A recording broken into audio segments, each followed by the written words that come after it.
Bonsoir, chers amis. Bonsoir encore. Je dis bonjour à ceux qui sont selon leur situation géographique. Bonjour, d'autres bonsoir. Donc aujourd'hui, nous allons parler d'un thème, disons, c'est un battement de cœur. C'est une exhortation, je vais dire. C'est pas en tant que tel un enseignement, mais ça montait dans mon cœur depuis un bon moment d'en parler parce que j'ai remarqué quelque chose depuis un bon moment et je pense qu'il est important d'en parler. Comment demeurer focalisé et efficace?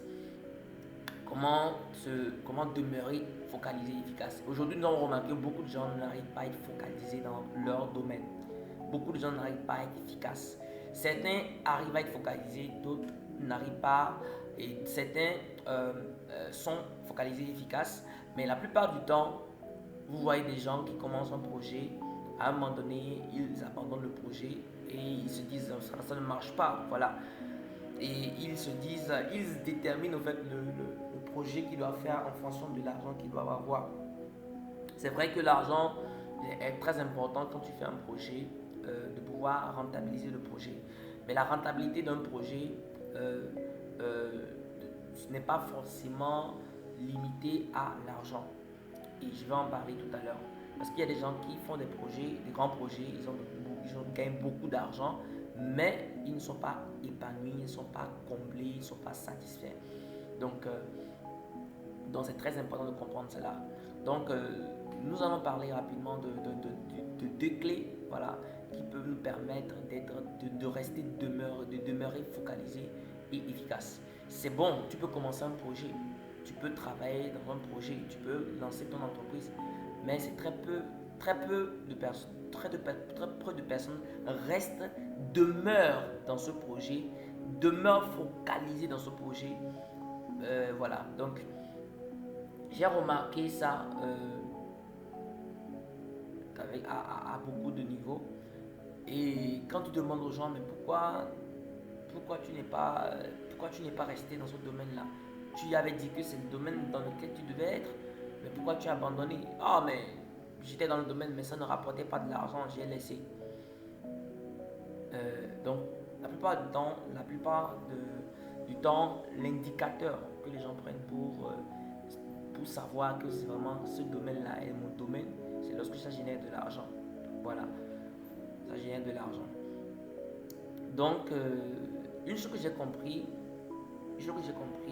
la raison pour laquelle beaucoup de gens ne demeurent pas focalisés dans un domaine, c'est parce que, première chose, c'est parce que, voilà, apparemment vous devez liker, abonnez-vous et activer la cloche de notification. Voilà. C'est parce que ils ne savent pas pourquoi ils font ce qu'ils font. Voilà. La plupart des gens, quand vous leur demandez pourquoi tu as abandonné, pourquoi tu ne fais plus ce que tu faisais, tu m'avais dit que tu avais la conviction pour cela, tu croyais en cela et tout d'un coup tu me dis que ça ne marche pas, tu as abandonné. C'est vrai que donc, quand tu commences un projet, tu n'es pas rentable, tu dois laisser normalement, c'est vrai. Mais ce que je veux dire, c'est au-delà de ça. En fait, pourquoi, posez-vous la question, pourquoi vous faites ce que vous faites? Pourquoi vous faites ce travail-là? Pourquoi vous avez créé cette entreprise-là? Pourquoi vous avez créé cette orphelinat-là? Pourquoi vous avez investi dans ce projet? Et c'est très important. Beaucoup de gens ne savent pas pourquoi ils font ce qu'ils font. Quand vous leur demandez, ils vont dire je le fais parce que je dois gagner beaucoup d'argent. Et si tu ne gagnes pas de l'argent, tu vas laisser, n'est-ce pas? Mais laissez-moi vous dire qu'en fait, chacun de nous avons été créés pour un but. De la même manière que la chaise a été créée pour permettre aux gens de s'asseoir, de la même manière que le ventilateur a été créé pour ventiler de l'air, de la même manière que la lampe a été créée pour donner de la lumière, de la même manière qu'un stylo a été créé pour permettre d'écrire, vous avez été créé aussi pour un but. Donc le stylo est une solution à un problème. Donc, vous aussi, vous avez été créé pour être une solution à un problème. Vous n'avez pas été créé pour par hasard. Vous avez été créé pour résoudre un problème. Et la plupart du temps, nous connaissons la raison pour laquelle les choses qui sont autour de nous ont été créées, mais nous ne savons pas pourquoi nous avons été créés. Posez la question à quelqu'un. tu as été créé pourquoi? Il dira, bon, je sais pas, j'ai été créé, bon, j'ai vu, je veux faire l'argent, faire ma vie, me marier, avoir une bonne maison, une belle maison et voilà, mourir après. Mais c'est pas pour ça là que tu as été créé. C'est pas uniquement juste pour vivre, avoir des enfants, se marier, avoir une belle vie. Non. Le stylo est en train d'accomplir le but pour lequel il a été créé. Le ventilateur est en train d'accomplir le but pour lequel il a été créé. Mais toi, est-ce que tu es en train d'accomplir le but pour lequel tu as été créé? Tu as été créé pour être une solution pour un problème. Tu as été créé pour répondre à un besoin dans l'humanité. Donc, ce n'est pas parce que ce que tu fais ne génère pas de l'argent ou suffisamment d'argent qu'automatiquement tu dois abandonner ta raison, la raison d'existence. Tu dois abandonner ta mission. Je dis souvent aux gens que vous n'êtes pas créé sur terre, vous n'êtes pas envoyé sur terre en compétition, vous êtes envoyé en mission pour accomplir cette mission impossible que personne ne peut le faire, que toi seul tu peux le faire. Vous n'avez pas été envoyé sur terre, vous n'avez pas été créé par le Créateur pour être en compétition. Vous avez été créé pour accomplir une mission. C'est quoi cette mission? Oui, c'est quoi cette mission? Est-ce faire des enfants? Être se marier? Être juste avoir de l'argent? Non. Ça, c'est juste des conséquences qui vont découler de l'accomplissement de cette mission-là. Mais le but précis, c'est que il y a quelque chose que le Créateur avait détecté sur la terre, avait détecté dans la vie des êtres humains. Il faut que je crée telle personne pour qu'il soit la solution pour ce problème-là. Donc, si tu ne sais pas pourquoi tu es créé, tu ne sais pas le problème pour lequel tu es appelé à résoudre, à apporter une solution, alors tu deviens un problème encore pour l'humanité. Donc, pourquoi tu fais ce que tu fais? Pourquoi tu fais ce travail-là? Pourquoi as-tu choisi cette filière-là? Pourquoi as-tu décidé d'investir dans ce domaine-là? Parce que si tu découvres pourquoi tu le fais, je ne pense pas que lorsque l'activité ne va pas générer de l'argent directement, que tu vas abandonner. Il y a un principe que Brian Tracy a enseigné, c'est un grand consultant. Il a dit le principe des 10. Il a dit quand tu lances un projet, les 10 premiers jours, quand tu démarres le projet, si tu ne continues pas à le faire, tu n'as pas abandonné, on t'observe les 10 prochains mois, tu n'as pas abandonné les 10 prochaines années, si tu continues à le faire, alors sache que ce projet sera un projet établi qui pourra vraiment impacter le monde. Mais la plupart des gens, les gens font un mois, 2 mois, ça ne marche pas, ils abandonnent. Peu de personnes arrivent à rester dans un domaine pendant 10 ans. Vous voyez un peu? Peu de personnes arrivent à rester dans un domaine pendant 10 ans. Tu n'es pas appelé à résoudre tous les problèmes. Tu es appelé à résoudre un problème ou quelques problèmes. Voilà. Donc, quelle est ta mission de vie? Ta mission de vie doit être un indicateur pour faire ton travail, pour faire ton boulot. Le boulot que tu fais là doit être en fonction de ta mission de vie. Donc, si tu ne sais pas, tu ne connais pas ta mission, alors sache que tu vas choisir mal ton travail. Enfin, le travail est différent entre travail et le job. Le job, c'est ce que tu fais pour gagner de l'argent. Voilà. Tu fais ça juste pour un temps. Juste pour gérer tes besoins. Mais le travail, c'est ce pourquoi tu as été créé. Donc, il y a une connexion entre la mission et le travail. Donc, tu as été créé pour accomplir une mission. Et pour accomplir cette mission, tu as besoin de travailler. Voilà, beaucoup sont dans le job, mais ils ne sont pas dans le travail. Donc, il est très important de découvrir cela. Et quand tu découvres cela, tu ne vas pas abandonner ce pourquoi tu es créé parce que ça ne donne pas des résultats. Le résultat peut-être que tu aimes espérer. Non. Le stylo a été créé pour écrire. Même si les gens n'achètent pas, il y a des gens qui vont acheter. Même si ce n'est pas rentable, ça résout un problème. Le micro a été créé pour permettre d'amplifier la voix. Donc, c'est la raison pour laquelle il est créé. Donc, c'est ça qui lui donne la valeur d'exister. Ce qui détermine ce qu'il existe, ce qui montre qu'il existe, qu'il est utile, c'est parce qu'il résout son problème. Ce qui lui donne l'importance, ce qui lui donne une raison d'exister. Voilà. Beaucoup beaucoup de personnes, le stylo a plus de valeur que... Ouais, la chaise a plus de valeur que certaines personnes parce que la chaise accomplit le but pour lequel il est créé. Mais toi, tu n'accomplis pas le but pour lequel tu es créé. La raison pour laquelle tu ne demeures pas focalisé, c'est parce que tu ne connais pas ta mission de vie. Parce que si tu connais ta mission de vie, tu resteras focalisé. Parce que tu sais que c'est pour ce problème-là que j'existe. C'est pour ce problème-là que j'ai été créé. C'est pour ce problème-là pour lequel j'ai été envoyé sur terre.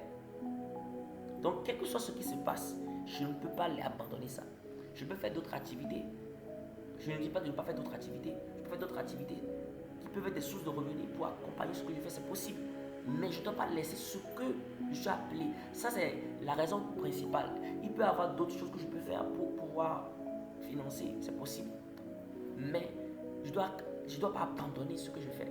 C'est la raison pour laquelle je suis sur terre. C'est ça qui est le plus important. Tu ne demeures pas focalisé dans ton domaine. Pourquoi? Parce que tu n'es pas dans le bon domaine. Tu ne restes pas focalisé dans ce domaine parce que tu es appelé à être peut-être faire de la cuisine, créer des restaurants, nourrir les gens, cuisiner, donner de la bonne nourriture aux gens. Mais tu es comptable. Tu fais comptabilité un peu, ça ne marche pas, tu laisses. Tu vas faire vendre tes produits, ça ne marche pas. Tu vas faire tel truc, ça ne marche pas. Finalement, tu dis rien ne marche. Est-ce que tu as pris le temps de découvrir ton domaine? Tu as pris le temps de découvrir ta mission de vie. Ta mission pour certaines personnes, la mission pour certaines personnes, c'est d'enseigner. Ils sont appelés à susciter de former des présidents, former des ambassadeurs, former des grands cadres. Pour avoir une société équilibrée, une société qui respecte certaines valeurs. Et il y a des gens comme ça que je connais qui l'ont fait. C'est pas parce qu'ils gagnaient de l'argent. Ils le faisaient avec tout l'amour qu'ils avaient. Parce qu'ils savaient qu'ils étaient nés pour ça. Il y a un gars comme ça, il est au Nigeria, il travaillait, il était enseignant, il le faisait de tout son cœur. Il savait que c'est pour cela qu'il était appelé. Il le faisait bien, il était focalisé dans ce domaine. Il savait que malgré qu'il ne gagnait pas beaucoup,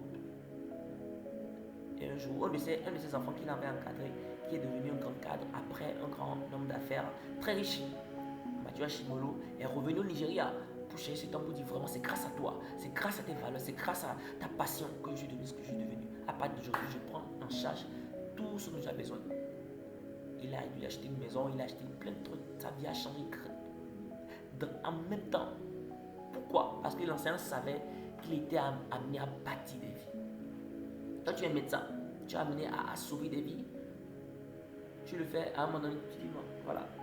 Tu sens qu'on ne me fait pas bien, donc tu traites les gens combien on te paie. Et tu abandonnes cela, tu laisses ton travail pour aller faire autre chose. Tu es pharmacien, tu laisses ton pharmacie, tu vas faire du business. Tu laisses ce pourquoi tu es appelé. Je ne dis pas de ne pas faire de business, mais tu laisses ce pourquoi tu es appelé.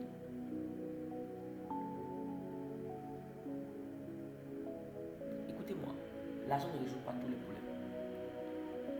Demeurez focalisé dans votre domaine. Avec le temps, ça va payer. Ça paye toujours. Le travail paye toujours. Si c'est pour ce domaine-là, si c'est les dons, les capacités, les talents que Dieu t'a donné, c'est pour cela. Tôt ou tard, tu vas voir les fruits de ce que tu veux. Parce qu'il y a un principe, la loi de la semence de la moisson. Quand tu sèmes, tu vas récolter. Mais n'abandonnez pas parce que ça ne marche pas aujourd'hui, ça peut marcher demain. Ce qui marche aujourd'hui peut ne pas marcher demain également. Donc, pourquoi abandonner? Pourquoi vivre pour autre chose? Quand quelqu'un dit, il dit quelque chose, il dit, on ne vit pas pour travailler, mais on travaille pour vivre. On ne vit pas, les gens qui vivent pour travailler, ils vivent pour travailler, trouver un peu d'argent, manger, pour payer le loyer, ils vivent juste pour travailler. Non, on travaille pour vivre. Quand tu travailles, quand tu fais ton travail, tu vis, tu es épanoui, tu es heureux, tu es équilibré. Le travail te donne la vie. Parce que tu fais ce que Dieu a créé pour faire. Le poisson, il est dans l'eau. Il est à l'aise, il est épanoui, il fait le travail, il fait ce qu'il est appelé à faire. Et il est épanoui, l'oiseau vole, il est épanoui. Écoutez-moi, vous n'êtes pas focalisé. Vous ne demeurez pas focalisé. Vous faites plusieurs choses. Vous ne respectez pas dans votre sphère. Pourquoi? Parce que vous ne connaissez pas votre raison d'existence. Et vous ne savez pas pourquoi vous travaillez. Vous ne travaillez pas pour gagner de l'argent. Vous ne travaillez pas pour avoir de l'argent. Non. Vous ne travaillez pas pour vous marier juste. Vous ne travaillez pas pour construire des maisons. Vous travaillez pour accomplir le but. Je vous recommande vivement le livre 360 degrés que j'ai écrit, volume 1, volume 2. Sur Amazon, c'est à volume 1,30 euros, volume 2,30 euros également. Ça va vraiment vous aider. C'est très important de connaître son but, sa raison d'existence. Et de choisir le travail qu'il faut en fonction de sa raison d'existence. Et tu verras, quand tu vas découvrir ton domaine, peut-être pour toi c'est dans le domaine de la santé. Tu sais cela, tu sais que tu as appelé ça, aider les gens à avoir une bonne santé, tu sais ça. Tu sais bien ça. Mais tu te dis, ah, est-ce que ça peut me nourrir? Ce n'est pas d'abord pour te nourrir, d'abord c'est pour accomplir le but. C'est pour accomplir le but. Et en accomplissant ce but-là, automatiquement, c'est la conséquence, c'est l'argent. La richesse viendra vers toi. C'est une question de temps.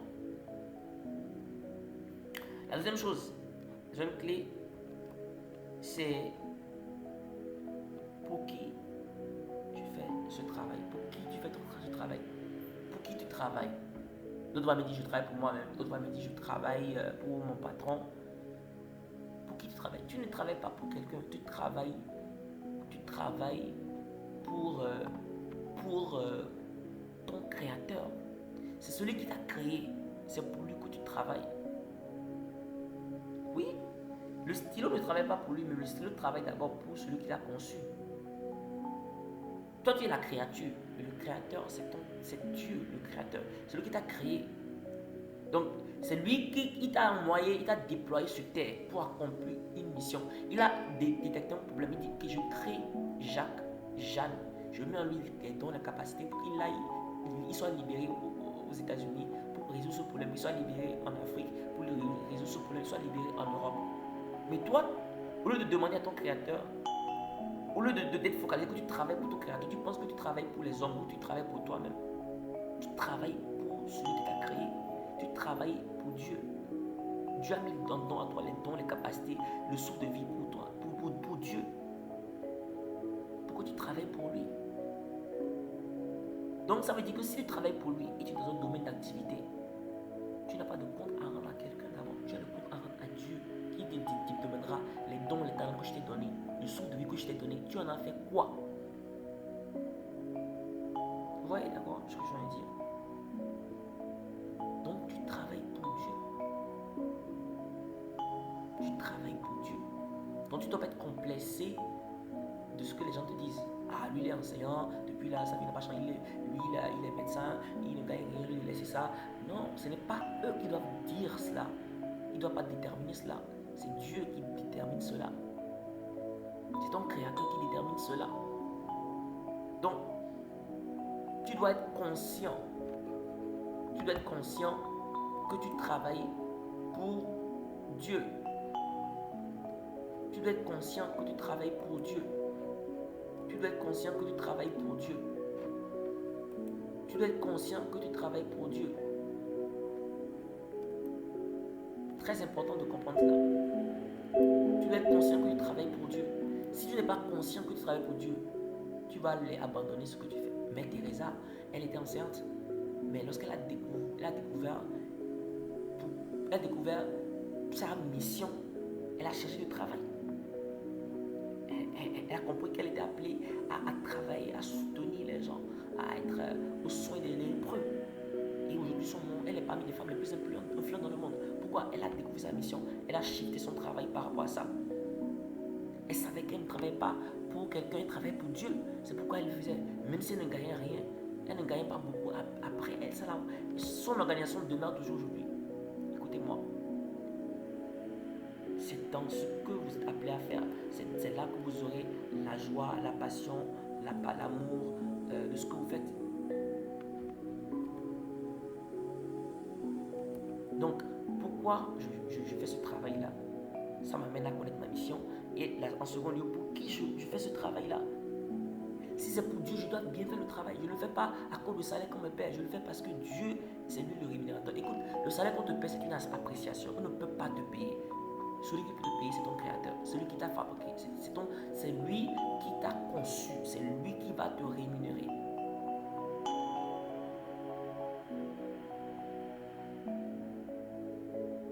Est-ce que vous comprenez ce que je veux dire? Je vais finir avec cette histoire. Il y a un monsieur qu'on appelle Peter Tabashi. Peter Tabashi, il est au Kenya, un Kenyan. Il travaille dans une école. Dans une école, il était bien payé. Peter Tabashi était bien payé. Et à un moment donné, il sentait vraiment le besoin. Il était appelé vraiment, il a la vocation d'enseigner. Il sentait, il avait remarqué qu'il y avait une école un peu reculée. Et il a lu un article sur l'école. L'école avait des difficultés avec les enseignants parce qu'ils n'avaient pas assez de moyens. Il a dit, mais il a vu que les enfants de l'école, les parents, et la majeure partie des parents étaient allés en guerre. Voilà. Donc, les enfants de ici, de ces familles-là, ont perdu leur père. Voilà. Donc, c'est les mères seules qui s'occupent des enfants. Donc, c'est difficilement qu'ils perdent la scolarité. Difficilement, les enseignants refusaient d'aller dans ces localités-là parce qu'on ne leur payait pas bien bon salaire. Donc, il a dit non, moi j'irai là-bas. Il a démissionné là où il travaillait en ville. Il est allé dans l'école, dans les villages, et il enseignait. On ne lui payait pas grand-chose. Il prenait plus de 80% de son salaire et il utilisait ça pour faire des petits déjeuners, des nourritures afin que ses enfants les matins puissent manger. Et après avoir mangé, ses enfants avaient la force et ils pouvaient étudier. Et les étudiants ont prouvé que Peter Tabashi avait ses élèves de Peter Tabashi, que le Peter Tabashi enseignait, encadrait, était le meilleur dans les sciences et en beaucoup de choses. Ce qui faisait qu'ils ont gagné plusieurs compétitions. Et cette personne-là, il a fait pendant des années. Et il a été localisé par, comme on appelle, Global Teacher Prize. Il y a un prix qu'on donne aux meilleurs enseignants dans le monde, Global Teacher Prize. On l'a localisé, on a remarqué ce qu'il faisait et il a été nominé pour être meilleur enseignant, voilà, de l'année. Je pense que j'ai oublié l'année en question, mais allez sur internet, Peter Tabashi, vous allez voir l'histoire de la personne. Il a gagné $1 million comme prix. $1 million, près de 500 millions. Ce qu'on sème ou moissonne. Donc, s'il vous plaît, si vous voulez demeurer focalisé et vous demeurez focalisé et efficace, vous devez découvrir votre mission. Choisir un travail en adéquation avec votre mission et être conscient que vous ne travaillez pas pour quelqu'un, vous travaillez pour votre créateur, vous travaillez pour Dieu. Et ce qu'on vous donne comme salaire, c'est une appréciation. Ce qu'on vous donne comme salaire, c'est une appréciation. Personne ne peut vous payer. Celui qui peut vous payer, c'est Dieu. Voilà. Donc si vous comprenez cela, vous allez comprendre, vous allez mieux utiliser les ressources, les dons, les talents que Dieu vous a donnés. Et vous serez plus efficace. Parce que si vous êtes focalisé dans ce que Dieu vous a appelé à faire, avec le temps, vous allez impacter votre génération. Je vous remercie. Merci de m'avoir suivi et à la